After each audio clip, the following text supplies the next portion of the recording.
古时候的地主家到底有多大？看完这个视频，一定会颠覆你对地主的认知。这是我自驾旅行云南的路上，来到了红河县，整个县城坐落在高高的山脊之上，非常奇特。在县城隔空对望的山巅之上坐落着一处古老的村落。出于对村子的好奇，我跋山涉水来到这里，然后遇到了这位大哥，发生了这段难忘的故事。风里雨里，我在村口等你。Hello， 大家好，我是简远白，这个是安妮，这个是波妞。看到我身后远处那个比较神奇的县城了吗？整个县城坐落在那个山脊之上。今天当然我们不拍县城，因为我们都是在乡镇来逛在我的正前方呢，有一处村子这个村子呢就叫塔龙村。这个龙字很多人都不知道怎么写是塔龙还是塔龙这个是彝族的音译过来的一个村子的名字意味着这个地方很舒服。确实我来到这里真的很舒服。现在呢就跟着我的镜头，咱们一块儿进村出发。这个村子呢它也是建造在一个山脊之上的和这个县城隔空对望，看起来有点意思，我认为非常神奇我们现在看到这个花呢叫三角梅我现在记住了好多人都说我不换衣服永远都是那一套，我现在不是换了吗？看起来还像不像电工这里应该是村里的情报中心你们好。大家好了。那是啥民族？哎对，你们那里是不是彝族彝族的两样村，你们从什么地方来的？贵州遵义过来的，来这里旅游。派代人你看过？看过哦，叔还是我，领两只狗。叔还是我粉丝不是你不是单的两只狗。不管是什么民族只要是个村子全国都做到了同步，那就是村里都有一个情报中心。想要打听村里的什么事儿只要和情报中心的人们熟络了，这个村的故事能被翻个底儿朝天。跟着你们一块在这儿坐着，我瞌睡也来了。我可以免费给你们照相，照了送给你们，但是我有个条件，70岁以上的我才能免费照。你知不知道嘛，婆婆？给你照一个可以洗出来我送给你，不收钱你们慢慢耍，我再去逛一下。他们不愿意照那就没办法了。村里的情报中心平时都是一些摆龙门阵的人会聚到情报中心那个位置去不管了，咱们继续往前走吧。他们这个地方还挺不错的主人家，老板，这大中午的估计都出去了吧？你看这个地方真的很漂亮，云南这边的建筑真的很舒服。他们这个村子那种家家户户都是有点像那个四合院的那种感觉。这个地方搞民宿也不错的，说实话。塔龙村与红河县城隔空对望，县城与村子都是建造在高高的山脊上。塔龙在彝语中有着独特的含义，被誉为青松树环绕的地方。白话一点讲，就是气候宜人，很舒服。这里集居着汉族和彝族，有一个非常神奇的地方两个民族交汇，他们的饭点时间完全不同。因为接下来你就知道我所说的神奇之处了。空落落的，我天，你干啥朋友？这里也是锁起来的。哇，那边那个宅院好舒服呀。就云南这边的天气时阴时晴时好时坏的刚刚进来的时候还没有什么阳光，这会儿阳光这么大。哇塞，你看这个位置，好出片，好漂亮。这里是开着门的，我们上去瞅瞅。历史建筑好古老的这是没人这好像是人搬迁了，但是他们这个庭院真的好舒服这样的四合院没人住真的是可惜了。这进来，这个是以前的灶台荒废了。它这个阁楼看一下，蜗牛也上来了。你上不来你那个大肥妞上不来。你们看一下，天哪！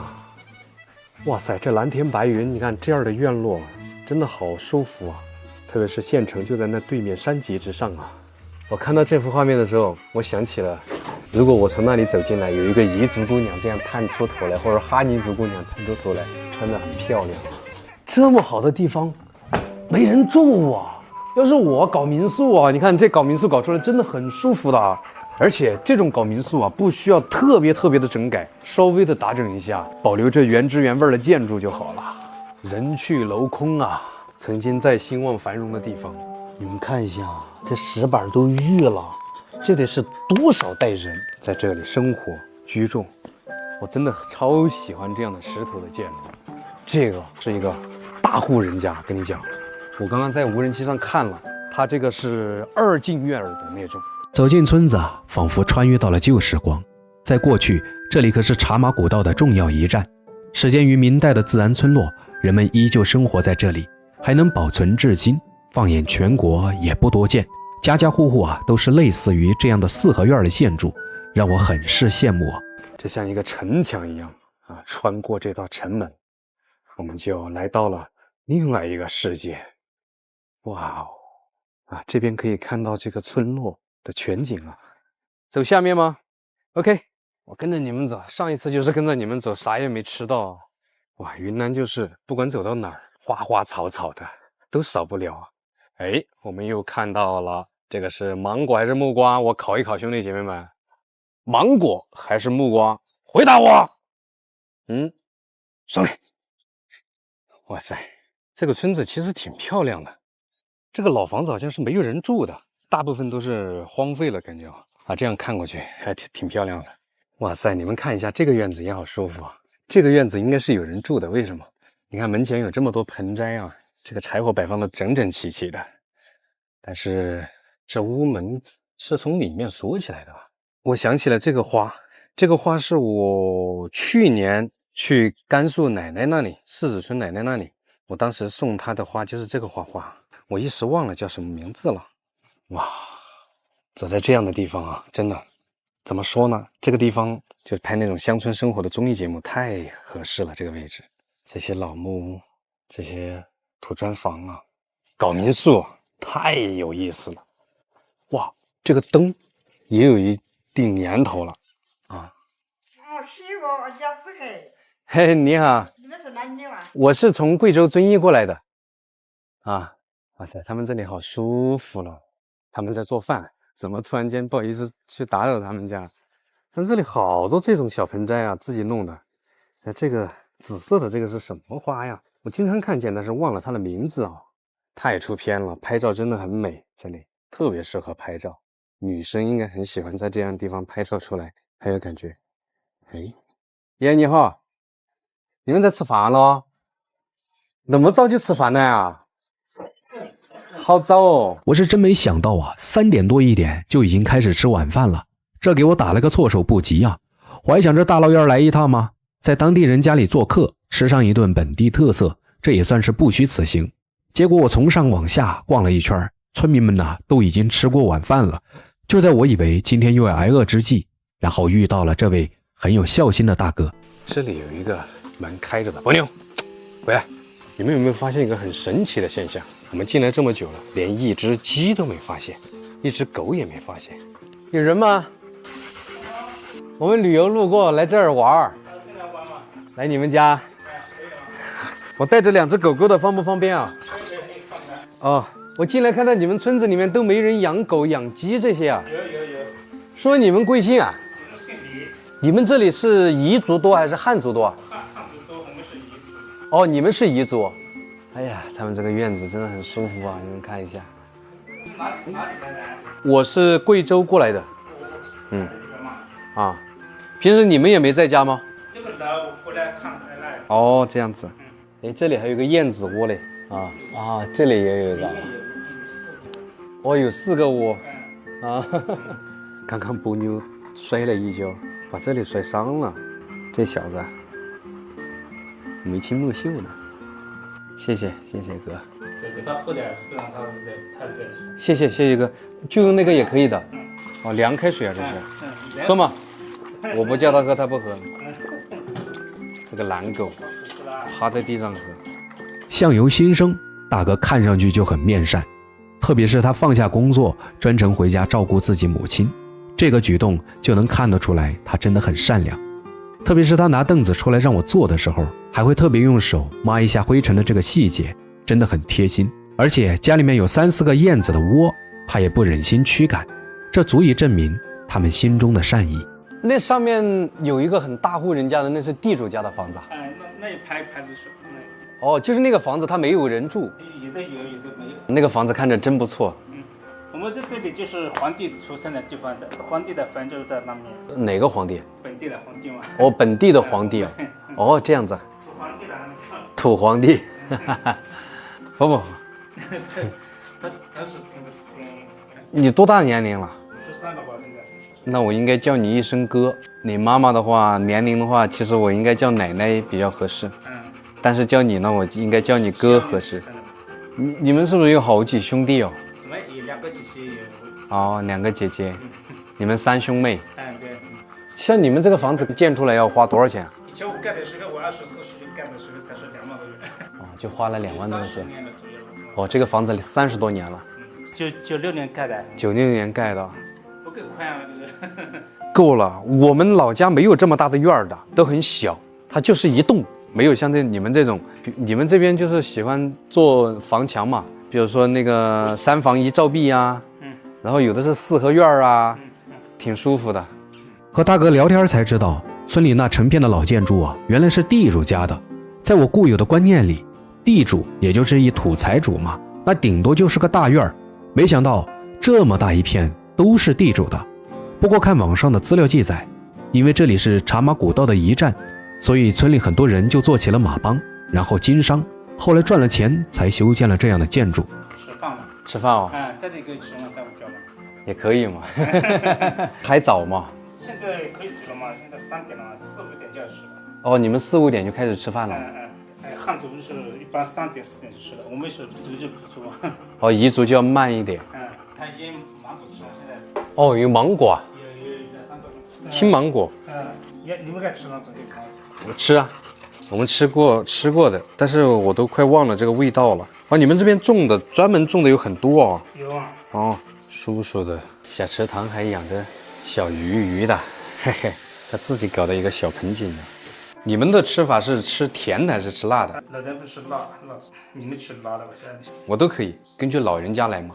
哦，就这样削成一片儿。我还以为是还在削皮儿呢，我说怎么削了那么多？你一个人照顾妈妈应该很辛苦哦。晚上他不睡觉的时候辛苦，生病的可以，生病的时候就麻烦。生病就麻烦。你做的这个是老奶洋芋，这里的是你们特色吗？做一下啊，我不做菜。说到下厨，云南的男人啊，那真是个儿顶个儿的厉害。大哥是很谦虚的说着他不会做菜，但实际上他漫不经心的就做了这么多。像大哥这样的男人，总能给人一种很靠得住的感觉。家里有这样的一个顶梁柱啊，父母儿女都安心了许多。狗也要喂一下吧？不喂，我们有那个狗粮喂它。我随便做点，我不做。这么多菜还随便啊？不随便啦。还蒸了蛋糕啊！这粽子你们吃？粽子蛋糕，哟，你搞这么多，你们吃吗？吃不完了，这么多菜吃不完了，来，咱们坐着吃吧。可以的。哇，品鉴一下，美食品鉴，时间到了。这个甜的，那个是酸的。我尝尝，青芒果啊。3年芒果那个叫。哇，这个酸酸的，酸甜，酸甜，但是这个酸酸甜甜的很好吃。好吃。哇，我把我的口水都。这个是你们这边的豆腐吗？对。这个也好好吃。这个是本地腊肉。本地腊肉，我尝尝。原味。都很香的。这个芒果你尝尝，酸哈啊！我再来吃一块。但是酸了之后很甜，很好吃。这边红河呀、普洱啊、版纳呀，好像都很爱这样吃了哦。凉拌生芒果，来云南旅游，我相信你一定不陌生。不过大哥的做法却有些不同，切成薄片儿，然后加上白糖，这样吃起来酸酸甜甜的。第一口吃下去的时候啊，不怎么吃酸的人估计牙齿都能被酸掉。但是当你适应以后，酸甜的口感那是相当上头。这个豆腐也很好吃，像石膏做嘛，像石灰的那种。想吃啊？回去，马上是不是要过那个火把节了？火把节我们不过，我以为彝族都要过火把节。7月半和这个春节这2天。7月半和春节，还有过冬。还要过冬。我们在农村里吃的。我们农村都这样，我老家乡下也是农村的时候。哎呀，哥，叫你哥。你这些到过这些都多了，再吃一些的。哦，吃面包。我们吃的可能比你们要多1顿2顿，你们可能就吃2顿啊。3顿啊！我刚刚看他们3点多钟就在吃了。那是汉族嘛，我们本地种植的。哦，本地种植啊，那我尝一个嘞。吃大的那个。吃小的吧？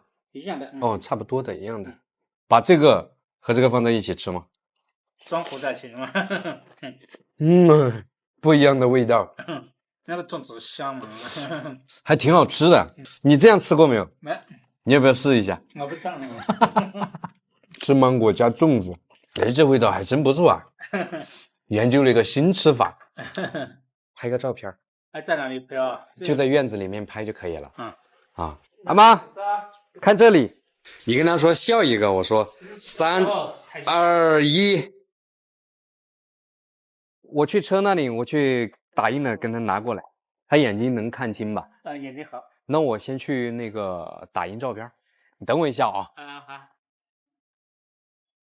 你们说拍照不要拍的像那种暗的很啊，这个就拍的滋儿亮啊，挺好看的。照片。怎么这么快？给你个红包。这个为什么给我红包？这里。哎呀，不要了。你做了那么多菜，麻烦你。钱我有。不是，我意识到是啊。小心意，这个是我们贵州的吃梨汁。我什么都没有送给你了嘛。哎呦，你说这些。要给你点钱吧。他没有添加，不用。给你嘛。不用哥。谢谢了嘛。谢谢你。我应该做的嘛。现在是我不教书了，是不是？你教书？我教书了，我是老师。老师啊？感谢你。我教1点就教书了。教几年级啊？教小学的是。教小学啊。我什么都没有了嘛，你们。哎呦，你说这些不用，你那一桌菜就是礼物了。哎呀，那个不好意思了吗？这样。没有。以后来这里，我不在这里，就在忙这一般。加个联系方式嘛，以后我来我就给你打电话。那我们吃好也撤了。要走啊？对啊。要看一下嘛，这也。那我们去看一下呗，进去逛逛。就找一家，我进去看看。正在那里是我的亲家。哦，好，我正好进去看一看地主家是什么样子的啊。这个是夜来香晚上就香了嘛。它天黑了晚上会香，天亮的时候不香了。原来夜来香是这样来的。哦，好神奇啊。从这里走了，这样走。这样哈。这样走过去。那个门也看这个。哦，真的很漂亮哎。他们这个房屋这种墙真的好舒服，气派。看一下门嘛。现在还有这么一个宅院，财富我觉得。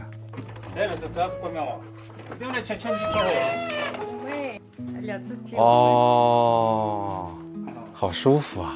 哇，这个是什么石头啊？这么圆，这个是石头吗？这颗石头真的好圆啊，相当圆。看，哇塞！这云南这样的院子真的很舒服，4合院也算吧。对面有一个院子，虽然门在下面，但是上面也可以住人，也有住的地方。这边也是。这个有多少年了？它就像这种房子，4代人了。饭后，大哥带着我在村里逛了许久，他知道我是远来的客人，就想让我多拍拍他的家乡，当做是对外的宣传。说实话，我是真的很羡慕这样的院子，这要是放我老家，那真的就成了热门旅游打卡的景点，做成民宿啊，那也是相当有特色的存在。这个地方真的可以啊！你看这么一个门头，只是这个地方稍微的也还行，它距离蒙自市区的话有2、3个小时的车程，红河县过来的话只需要半个多小时。谢谢你哥，我们参观完也走了。现在走啊？去楚雄，然后我们慢慢的要去北方了。走了哥，感谢你，谢谢你，谢谢你啊！走了，伯伯，不要谢。下一次有机会再来了，哥。在平凡的生活里，遇见平凡的人或事儿，发现那些不平凡的某一瞬间，然后深深地触动你的内心。那些藏在细节里的温良，是我们忽略已久的品质。所以，什么是有缘人？这个有缘人，不只是让我吃一口饱饭，而是让我们孤独的内心也吃上一口饱饭。